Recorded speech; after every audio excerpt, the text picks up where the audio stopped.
Unlock the Door Radio here on UCY TV Productions, where we strive to dig a little deeper and ask questions and do analysis that you just don't see in the corporate media anymore.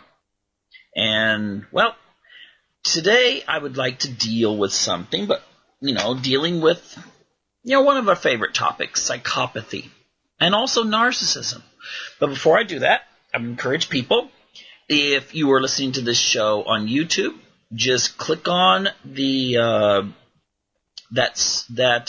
icon there in the corner of the page and visit my website, and also subscribe to our channel here so you can keep updated on new shows. And also check out my new book. It's The Destiny of Our Past. That's right, The Destiny of Our Past. I know that doesn't make a lot of sense on the, just out there, but if you read the description, I think you'll see that it makes perfect sense. Anyway, on with the show. And what I would like to do is compare narcissism and psychopathy, because I've heard this asked a lot when it comes to politicians. Would it be better to have a narcissist or a psychopath elected to office? And I think more and more people are starting to realize that most of our elected officials in the Western world have at least got to be high in either narcissism or psychopathy. Now, whether they would, if they were, would they be, if they were with a psychologist, could they be diagnosed? Hard to say. You have to reach a certain level on the test and also the psychological evaluation. But when it comes to traits, I think you could say that they would certainly be way above the norm of like 3 or 4 on the scale. In a scale of 1 to 40, they would at least be in the 20s, if not higher. But anyway, would it be safer to elect a narcissist or a psychopath? Well, let's compare the two.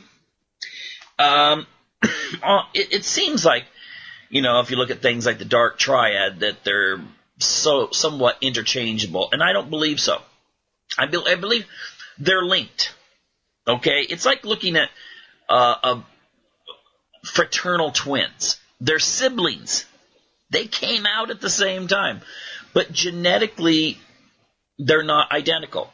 They share more genes than anyone else would as siblings, but they're not identical.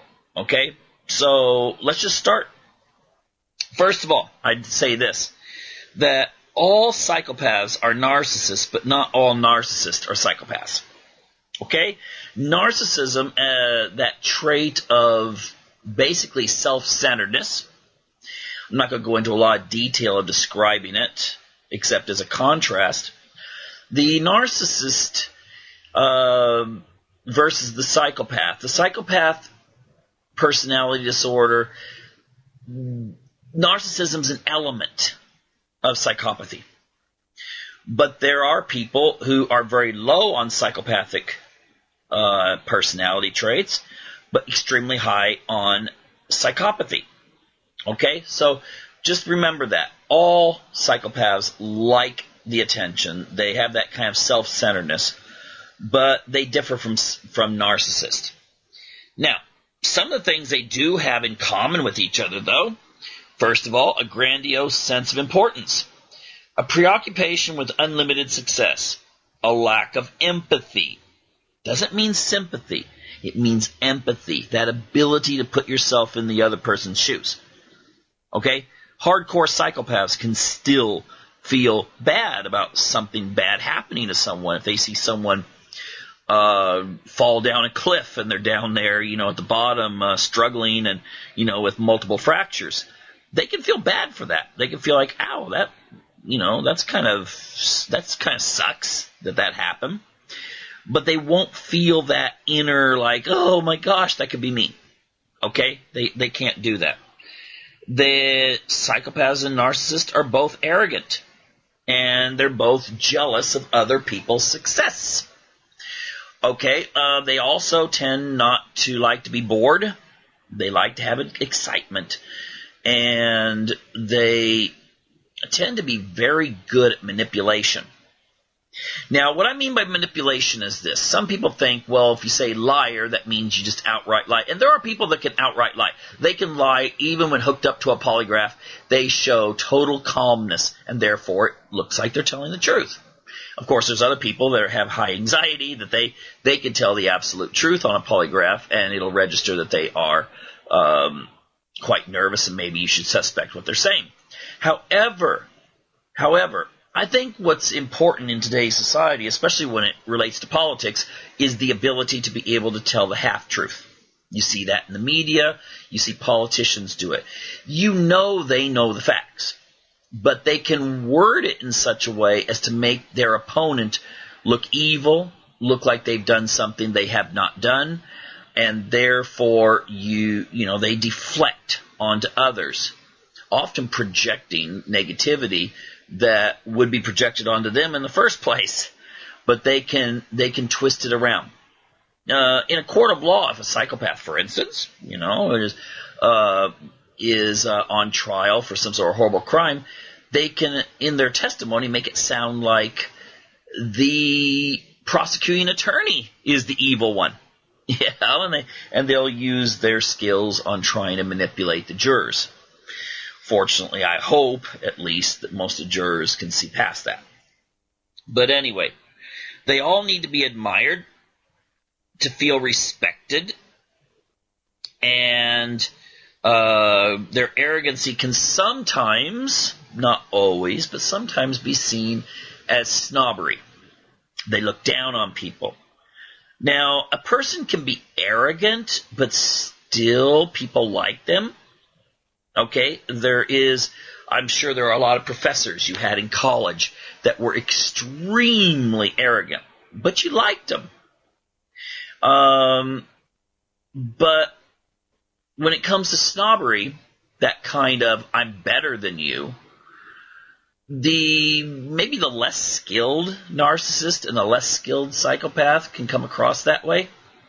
But the really highly skilled can make it look like you are the center of the world, you are wonderful, everything revolves around you, at least when they're trying to manipulate you.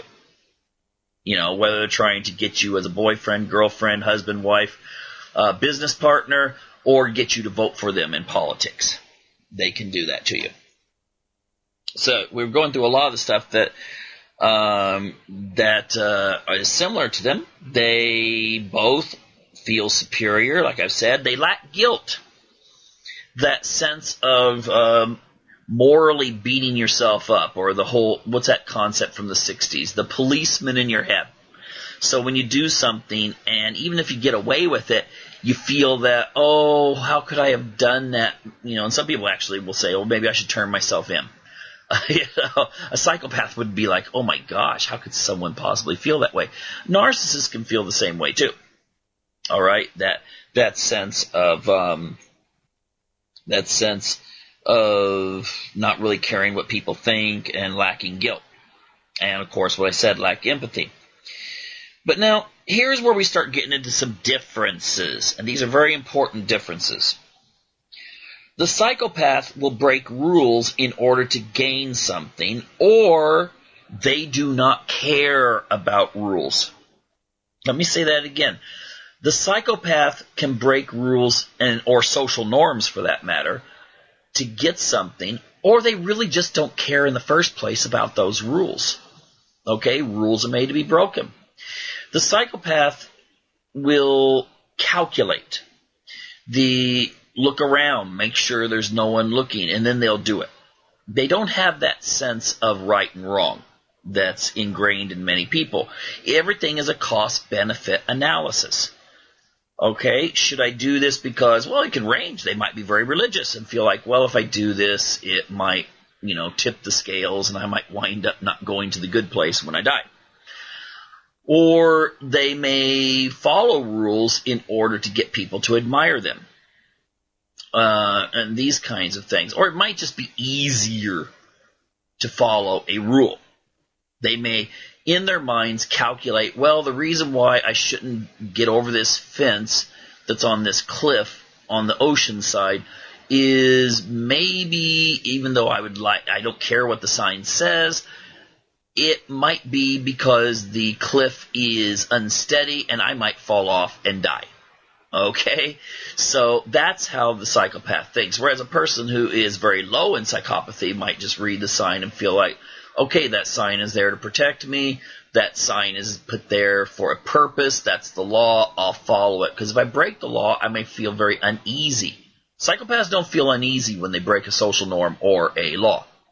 Okay? They don't feel uneasy about it. So therefore, to them, it might even give them a thrill. Might break down the boredom. A young woman raised in a very conservative religious home during spring break might get up on a stage and yank all of her clothes off and not really care about the social norms that she was raised with because it might seem fun. She also might be psychopathic. Of course, she also could be just wanting attention, but the thing is that she could also, if she's high in psychopathy, she doesn't care what people think. She doesn't care that if her friends are out there and they're kind of like going, oh my gosh, what's she doing? She doesn't really care. When she gets down, she'll rationalize it if she wants to do that. And so that's how a psychopath thinks. By the way, don't for a minute believe that women are not psychopaths. Okay? Statistically, it seems that there are more men, but there is arguments taking place in psychology that maybe some people, some women that get diagnosed as borderline could actually be psychopaths.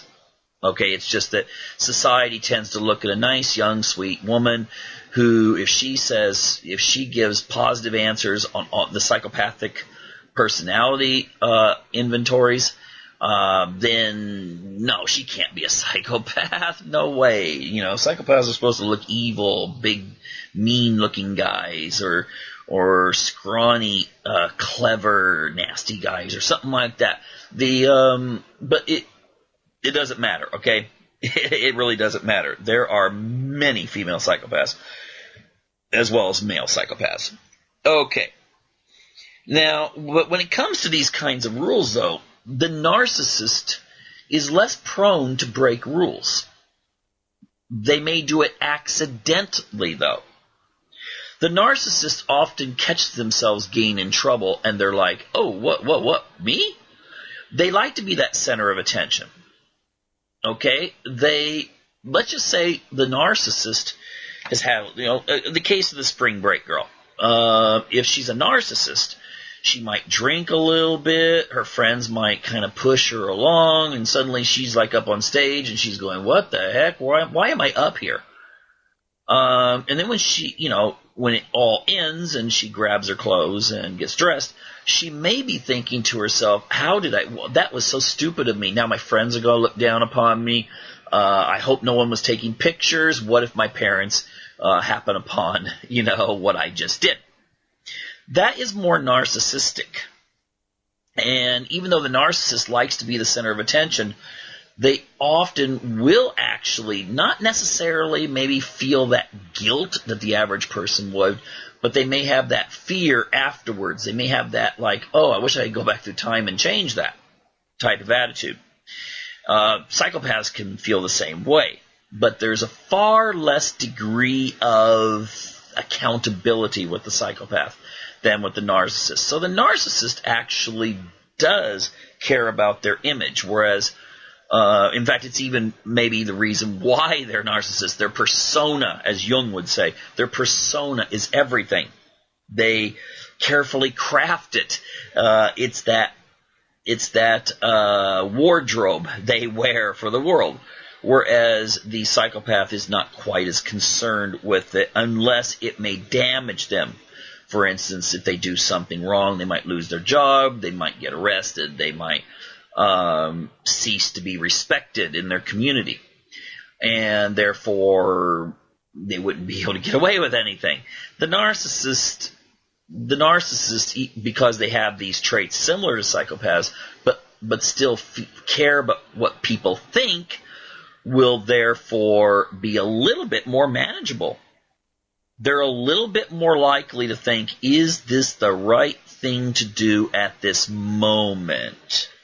Okay, so if they're a politician and they love those crowds, they just absolutely adore those crowds that are out there, playing, the band playing and the balloons dropping and the tinsel and all that kind of stuff.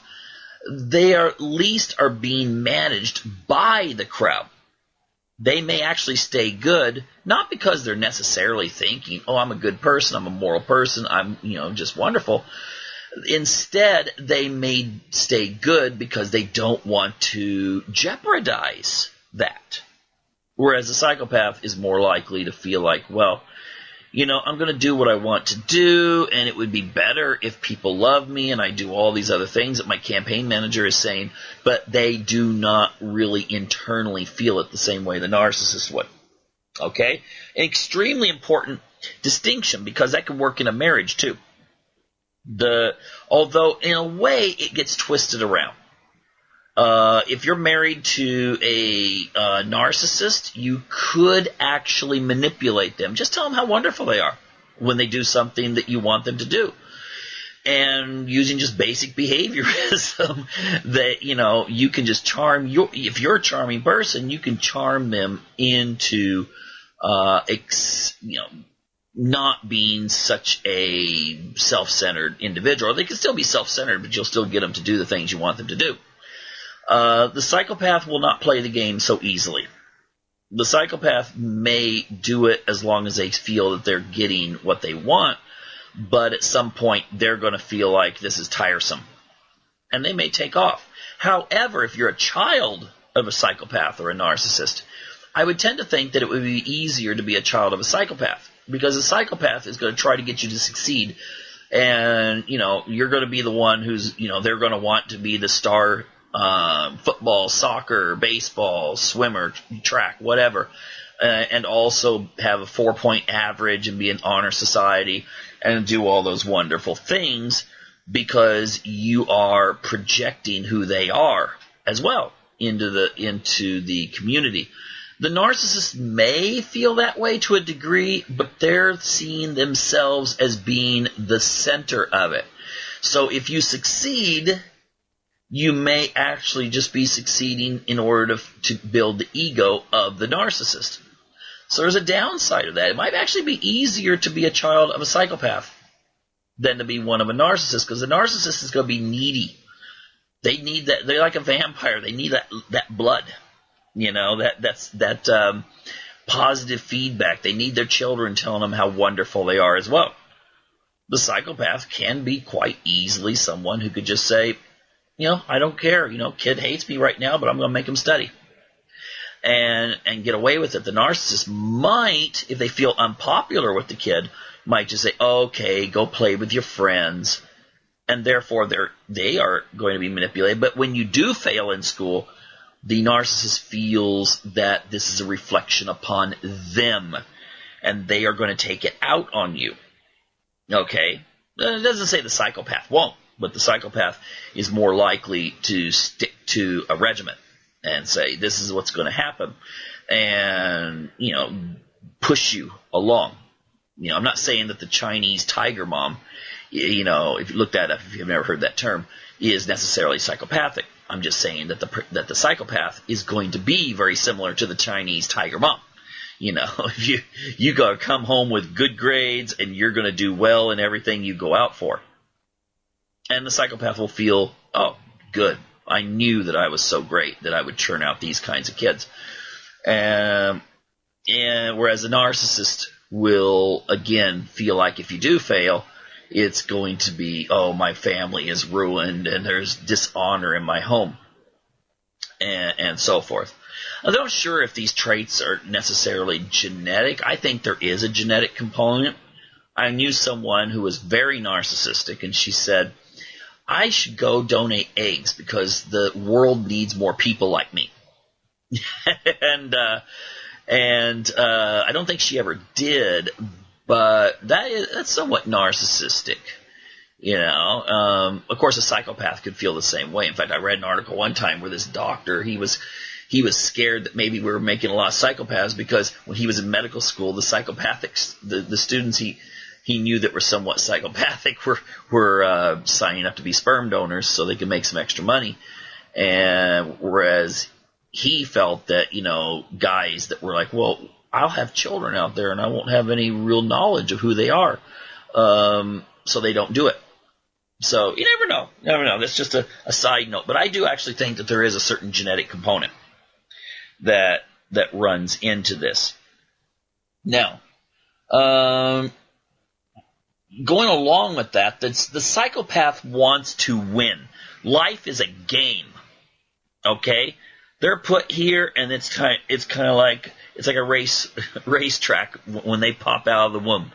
It's ready, set, go, and they're out there to win, to be best and out-achieve everyone any way they can.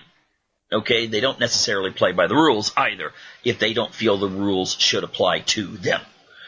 And but the narcissist, though, unlike that, the narcissist strives for success because they need the respect.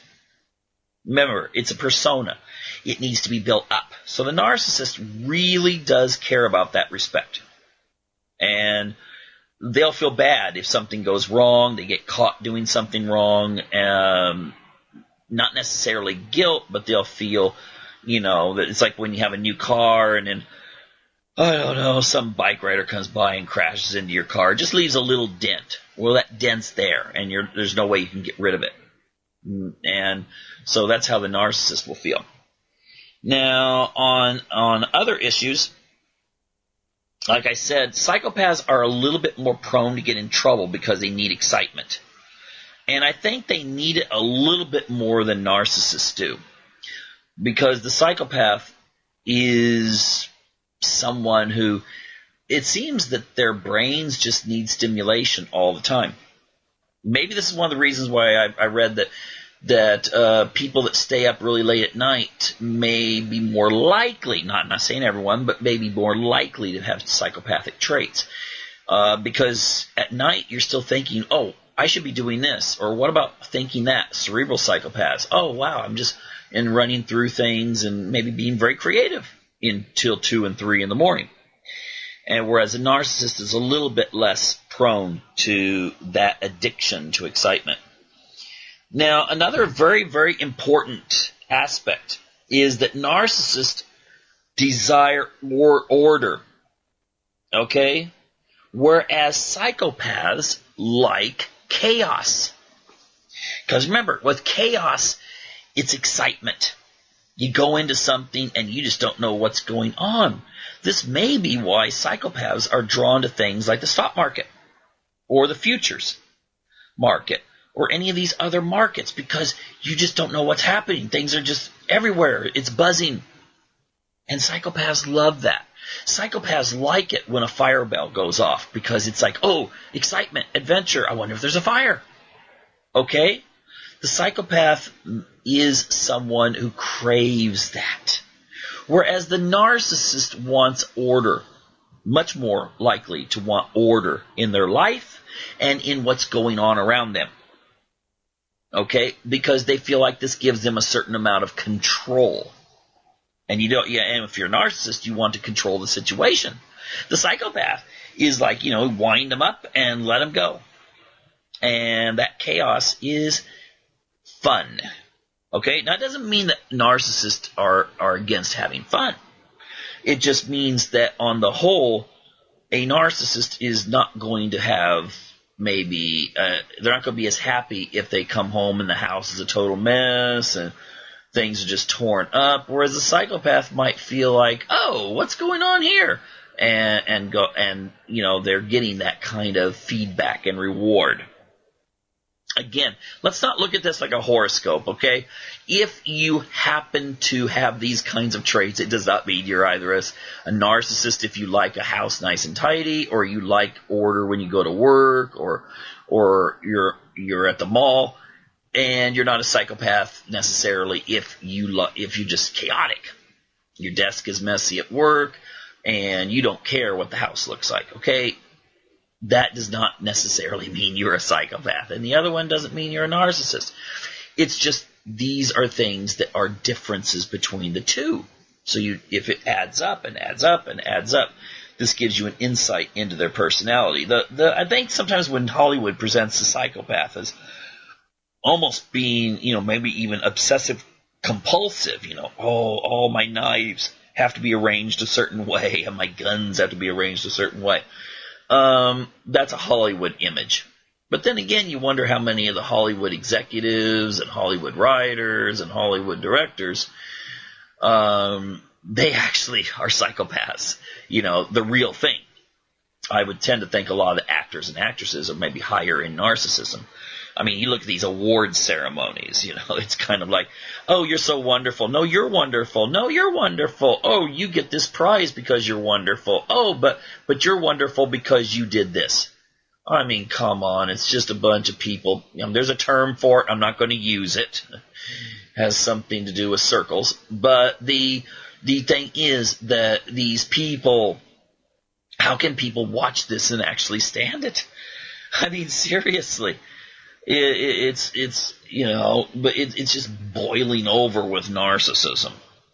But those who have power and influence, I think, are more likely to be psychopathic because they set a goal and they just push ahead. The narcissists, they might just get stuck where, oh, everyone loves me here, and kind of stay in that area. Although narcissists do have a tendency to succeed. Okay? Both narcissists and psychopaths are likely to succeed at whatever they strive to do. And if they don't, they wind up in jail. Okay?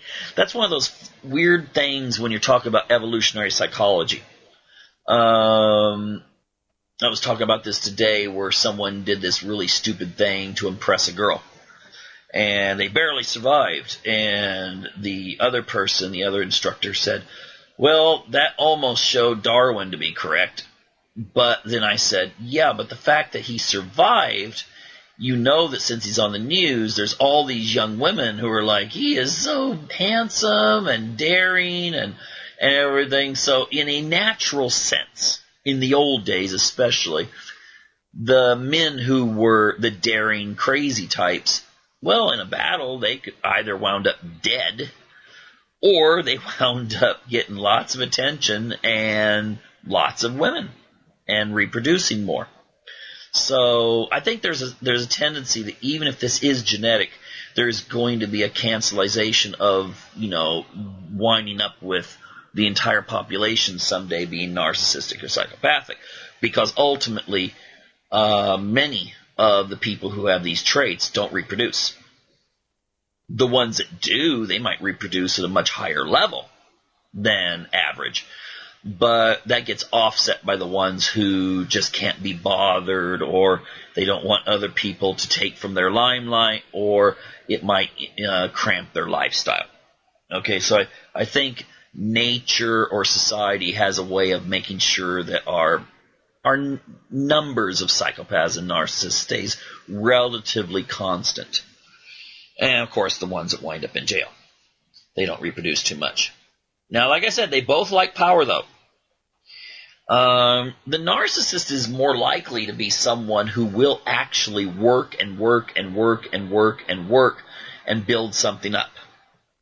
Okay? The narcissist is more likely to do that. The psychopath is very likely to get someone else to work and work and work and work and build them up. Not the person working, but them. So I think psychopaths are much more adept at manipulating people and having them do all the work. And then all of a sudden, when the boss is saying something about this big group project, well, the boss centers on the psychopath and says, Charlie or George or Trisha, come on up and tell everyone how wonderful a work you guys did. And in reality, they did very little. But they did the part that got the attention. They're the ones who might have been the only ones that had the guts to say, oh, you know what, I'm going to go tell the boss how we're doing right now. And the rest of them are like, well, what if the boss is angry about this? And both the narcissist and the psychopath are people that can go in and confront someone The psychopath will take things really personally, but they may feel more vengeful, but they won't get revenge on someone who's a superior because it could damage them. The narcissist might become very angry and quit a job if they're not getting that narcissistic supply. But still, the narcissist, because of the fact that they have these other traits that are similar to psychopaths, are likely to climb the social, economic, or industrial ladder.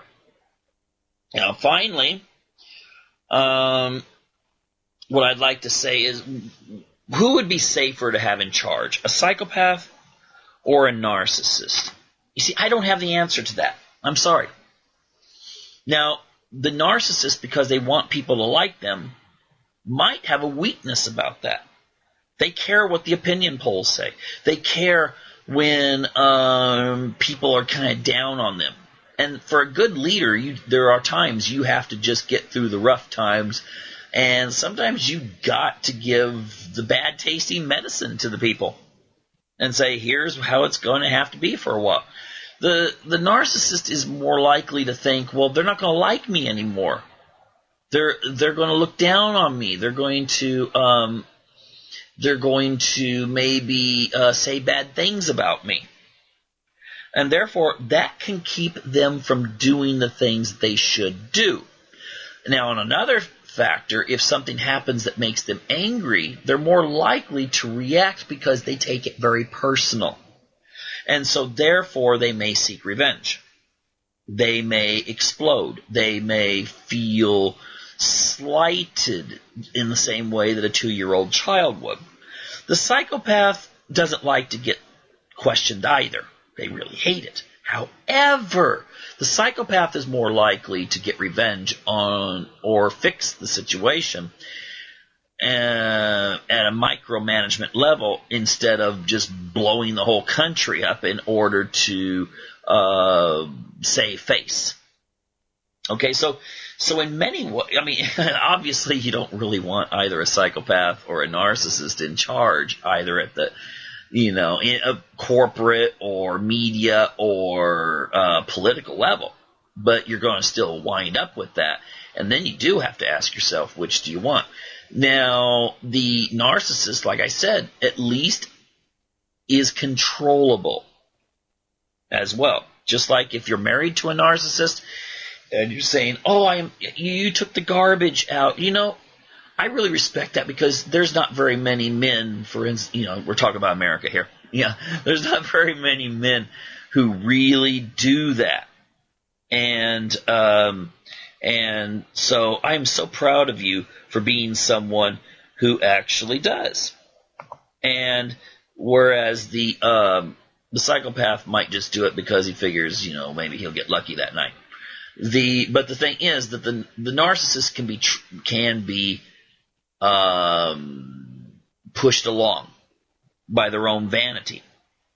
And so therefore, there is a certain accountability of the narcissist. So you got that. You got the accountability that they want to still be popular, but that has a flip side. If popularity is everything to them, they may feel very bad, and therefore it could affect their leadership ability if the people don't love them unconditionally. Okay? The psychopath doesn't care. What they were looking for, though, is how the history books will deal with them, how much power they can amass, how successful they can be at what they strive for. And in that sense, then, they might make better leaders. However, there is no accountability. There is the idea of accountability might be quite foreign to them. So there's where you got it. Whether it be on the personal, family, social, or political level. There is a difference, and I think ultimately it boils down to how the psychopath or the narcissist feels about those around them. Now, they may, again, they're not like all lovey, give me big hugs, but if they look out at the crowd, and the crowd has their arms out like, oh, we love you, narcissists love that. Psychopaths, they're kind of like, well, this can enable me to get more of what I want. But it doesn't matter as much to them. In a moral situation, the narcissist may actually, if they're like a member of a church, They may follow the morals because they want everyone to love them at church. The psychopath may follow the rules because they don't care that the people that are saying, hey, come on down here and have some drinks with us. And if you belong to a church that doesn't believe in drinking, the psychopath's kind of like, yeah, whatever, I don't care.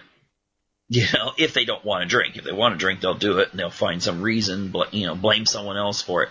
But these are the kinds of things you have to look at, is the fact that who's more easily manipulable? The narcissist. Who's going to be cold-hearted more? The psychopath. Who's going to make the better spouse? I would say the narcissist. Who's going to make the better parent? If you got to choose between the two, I think I would choose the psychopath. But it all gets down to the things I've just discussed. And again, this is something people need to be aware of. And I see all these videos out there. Oh, Donald Trump's a psychopath. Oh, he's a sociopath. Oh, he's a narcissist. And then, of course, there's the videos that I see. The Obama was being blamed for the same thing, or Hillary.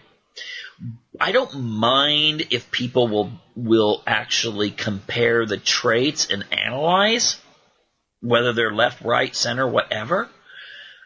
But it's often just an excuse to throw an insult.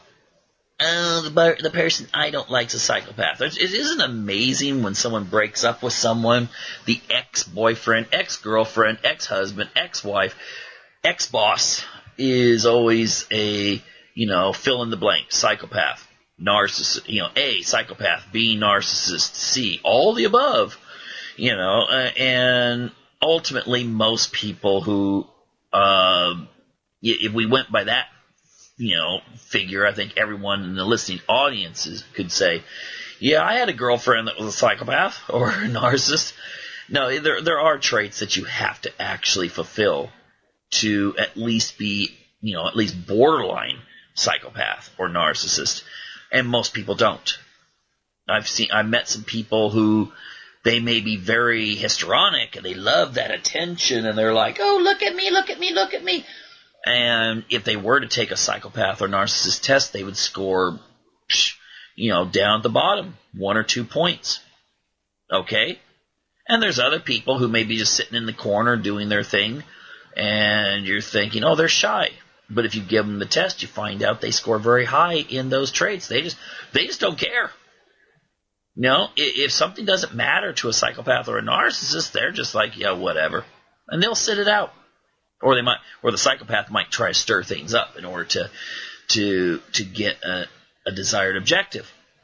But don't be quick to categorize people. Don't be quick to throw insults.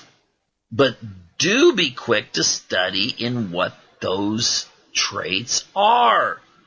And if you learn about them, then I think it actually gets scary when you consider like the 10 top occupations, for instance, for psychopaths. You got people like media people, corporation, politician, lawyers, police, these kinds of jobs. Authority jobs, areas where you can kind of push people around, like Cartman on South Park, that episode where he had the thing about respect my authority. Those are the kinds of positions that psychopaths like. The limelight is also something they adore too. They like to be a center of attention, but the narcissist is more likely to gravitate to those things. The narcissist might not make a very good policeman or policewoman because they may want the criminal they arrest, they might want them to, admit to them that, yo, you're a nice guy or a nice girl or something like that. And so, yeah, there's a flip side to all of these that you have to really analyze and then make your determination. So anyway, real quick here, if you're listening to this later on YouTube, make sure to subscribe to this station. Keep up on new shows, and also check out the link that I'm supplying there to check my official website. Anyway, I was going to mention 2 ways or 2 questions that you can ask to determine if someone is a narcissist. Now, these have been all over, the internet and stuff, but really, I think there's some validity to them because I've known people who score very high on the narcissist test, and it seems that they answer the way that one would expect if these theories that have been going on out there are actually correct. That you could check someone with just 2 simple questions. Before I get into that, though, I mean, the term narcissism's been thrown around a lot when it comes to Barack Obama, when it comes to Donald Trump. I've also heard terms thrown around about psychopathy. And, if I was going to make a determination, I would say Obama and Trump are probably pretty hardcore narcissists. Psychopathy, though? Nah. It requires a little bit more, how should I say, commitment to the personality disorder. And to be honest, I think actually, and we'll go into this later in a show, I think Obama and Trump both care about what people think, whereas a psychopath doesn't. So anyway, we'll go on to that when I deal with that way more extensively. Now, there are aspects of psychopathy and narcissism that are the same, which leads me to believe that it's not a sociological thing. It's not parenting skills, nor is it watching children's TV when you're young and, starting to get into this kind of wannabe narcissist thing and dressing all the glitzy clothes and stuff like that Hollywood teaches you need to buy and, be obsessed with yourself. A true narcissist is much stronger in character than a wannabe narcissist. Wannabe narcissists are what the narcissist and the psychopath feed on. Now, the 2 questions. Yes, I told you I would get to those. Don't worry. The 2 questions are this. One is, just ask someone, are you a narcissist? And you may think that just is a little atrocious. No one's going to admit to it. But from my understanding, reading various articles, it seems that a narcissist is very quick to say, yeah, I am. They admit to it. Now, of course, that's not diagnosis. You would have to actually maybe administer a test to them. And then if they come up high there, then, of course, again, that's not diagnosis, unless if you're a psychologist or a psychiatrist and can actually give more detailed questions to find out whether someone's just, trying to answer so it looks cool or something. That's the problem with all these tests on the internet. The other question that I have heard is, what is it that you would change about your personality to make yourself a better person? Now, don't mistake this for what would you change about yourself in regards to such things as your appearance. Even a hardcore narcissist who maybe lost his hair might say, well, I'd like to have my hair back. Or a narcissistic woman who's gained a little bit of weight after, giving birth to her 4th child might be like, well, I wish I could get in shape easier. Okay, that doesn't count. Okay, because a narcissist would answer yes to those. What does count is the idea of what about your personality. Most people will say stuff that is like, well, I wish I wouldn't this. I wish I wouldn't that. I wish I was more like this person here. I wish I was able to do this more. Whereas if you put it into the category of personality itself and ask a narcissist what they would change, they'll look at you like, I don't know, you just asked someone out in the jungles of Brazil to explain quantum physics. They'll just go like, what? What are you talking about? And so ultimately, those are the 2 questions you could ask. Now, the interesting thing is, again, I think that there is a genetic component.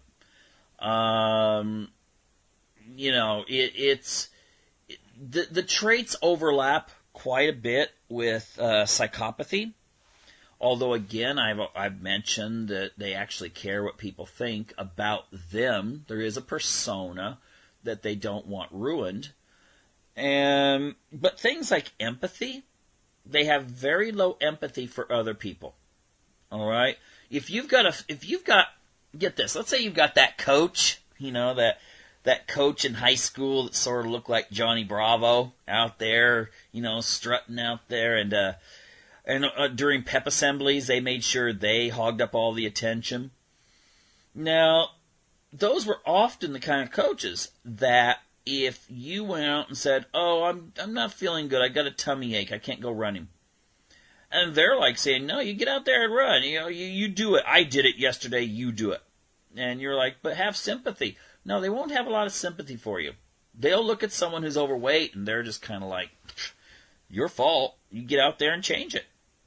Now, maybe that's a good thing, but they will not look at this as being something that they'll actually think, well, I can kind of understand why you may have a weight problem. I can relate to it. But now maybe here's some solutions. No, the narcissist won't relate at all in that respect. Also, a narcissist is likely that if you've planned a really good fishing trip on that Saturday, and you call and you tell him or her that you're sick and you can't go, they'll be like, "Hey, come on, you can go, don't worry." They'll push you to go, even if it might mean you get pneumonia. And if you don't go, they'll see you as weak. They won't think, "Oh yeah, I understand. I'm disappointed, but I understand." They don't have a lot of feelings of guilt, just like the psychopath. They tend to be risk takers because they have a grandiose sense of themselves. They can do no wrong. They can't lose. And if they do lose, it's always someone else's fault. And these are traits that are highly associated, like I said, with psychopathy. And I'm not going to say, I almost said sociopathy. I don't like using that word because I really think that it's the same thing. And the whole thing in the DSM about the antisocial personality disorder thing, I think is ultimately too behavioristic and also says, "Oh, well, we need to have these things displayed," versus saying, this person has a personality that makes it hard for them to function in certain areas. Of course, it makes it easy to function in other areas. If you're a movie star, oh, come on, look at these awards ceremonies for Hollywood. I mean, you got narcissists. "Oh, you're so wonderful." "No, you're wonderful." "No, you're wonderful." "Oh, we're so wonderful." And people tune in to watch that? Seriously? My gosh, tune out and watch something that's more wholesome than these kinds of shows. But ultimately, too, the idea is that you could say that there's a certain self-centeredness about wannabe narcissist and true narcissist. But the true narcissist will look at life much differently than the wannabe. The wannabe is just an insecure person. The narcissist is a highly secure person. And therefore, when they go out to accomplish something, they're entitled to it. They're going to go for it. If there's a gal that they want to have, or there's a guy that they want to have, or if there's a political office they want to have, they'll zero in on it. Now again, psychopaths are the same way. But the narcissist at least cares about what people think.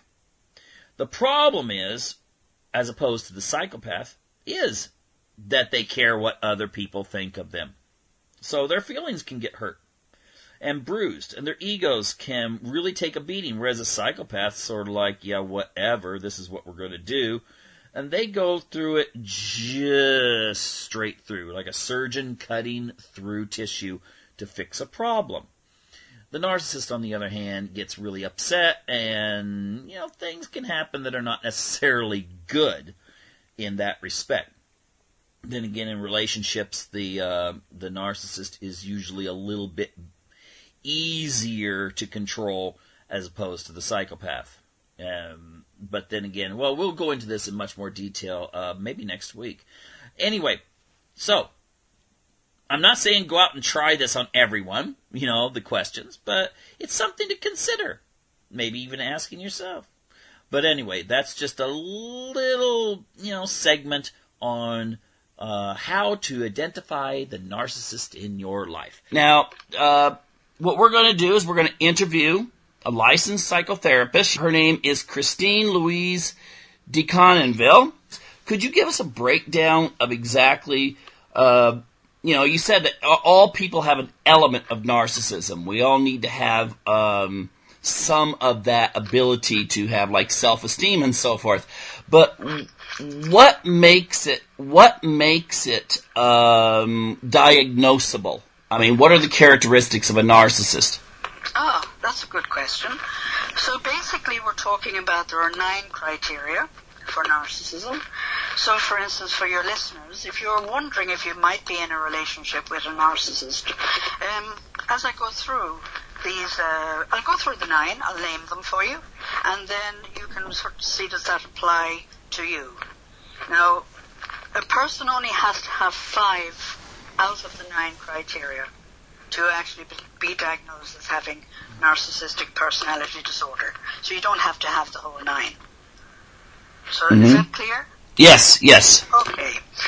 So let me run through the 9 criteria. Grandiosity. Grandiosity is really important. I actually think that it actually drives all of the other 8 criteria. That's how important I think it is. So grandiosity would be a person who totally exaggerates their achievements, their talents, how special they are, how important they are. And this is very important because even if they're applying for a job, they will exaggerate those achievements. It's not unlike them to say they have a degree when they don't have a degree when they're applying for a job. So they're great, that's how much they believe in their own self. They even believe their own lies. So that's why they carry it off incredibly well. So the second one is, I know that Donald Trump is very current at the moment. Now, there's a good example of somebody who's quite narcissistic. How much he believes in himself, he's the greatest, he's the best. He's going to do better than anybody else has ever done. But we can put this down now even to our friends and our family members. They might act in that same way. Then there's power and control. The narcissist is completely preoccupied with fantasies of success, power, and control. So they want to be the best. They want to be the best looking. They want to have the most money. They want to have the better car. And these are all to them examples of power and control. Third one is being special. Narcissists believe that they are so special that they can actually only be understood by very special people. So they literally do have the God complex. So when they want to go and, let's say, if they're taking something back to the shop, they're not happy to talk to the shop assistant. They want to talk to the manager. If they're going to a doctor, they don't want to talk to his assistant or receptionist. They want to talk to him and feel that they're entitled to do that direct. So that specialness, again, makes them, be peacocks. Number 4 requires excessive attention and admiration. Now that might sound harmless, but it actually isn't. They have to be the center of attention all of the time. And when I'm talking about these 9 criteria, I'm talking about men and women. This applies to both. So they have to be the center of attention all of the time. They have to have admiration because actually they have very fragile egos. So they need to be told how marvelous and how wonderful and how clever and how successful and how charming. They have to be given this repeatedly. And that's why they need something that's called narcissistic supply. And I'll come on to that later, because when we're talking about narcissistic supply, this is where the victim also comes in. Sense of entitlement. Well, that's a sign of their superiority. You know, they're so special. They are entitled to anything. Anything that you have, they're entitled to use. That doesn't mean that you're entitled to use anything that they have. Any friends that you may have, if you're having a friendship with them, they want you to introduce you to all of your friends, so that now they're getting more supply, basically, is what they're doing, and that they're entitled to have friends with your friends. Lack of empathy. They have total disregard for the feelings of others. They can't empathize. To empathize, you've got to be able to put yourself in the shoes of the other person, to know how they might feel when you say something. Quite frankly, they don't care how you feel. When they have something to say, they'll say it. And they don't care whether they hurt your feelings or not. So they're not interested in how something might affect you, because everything is about them. They're exploitative. So they take advantage of every situation and every person for personal gain. And that means anything. So if we had a case here in Ireland not very long ago, where an older woman, she was in her 70s and she met somebody online, and she thought she was falling in love with this person. He, of course, was special and powerful and all those things, and told her he was a very, very successful businessman, and that he was just selling his business for millions. But he needed some money to do some other deal first. So he found out she had something like 180,000 euros, similar to dollars, and he exploited her. He got all of her. Well, of course, he pretended he was only going to borrow it for a week and give it back to her. And he took absolutely everything. Now, she's a woman in her 70s with no earning power. She'll never accumulate money again. And he didn't even have the decency to leave her with 10,000 to manage. He cleared her out. And that's how exploitative they are. They're envious. They're envious of anything that another person has. They will be envious not only if you're better looking, or if you have more money, or if you have a better house, but if they think that you're more intelligent than them, if you're smarter than them, if you're better liked than them, so that you'll then become an object of envy for them. And that'll be very difficult for the victim. And the last one is arrogant.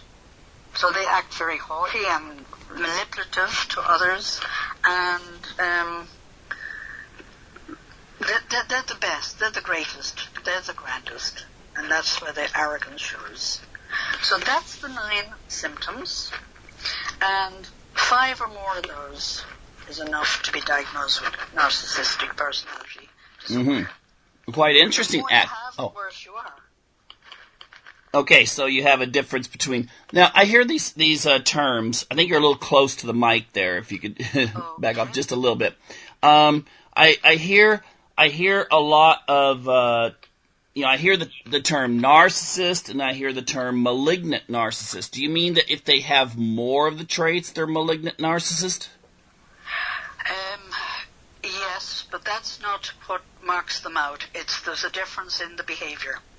So if you have the narcissistic personality, will have these 9, any up to these 9 traits. Might only be 5, but they will have up to 9 of these traits.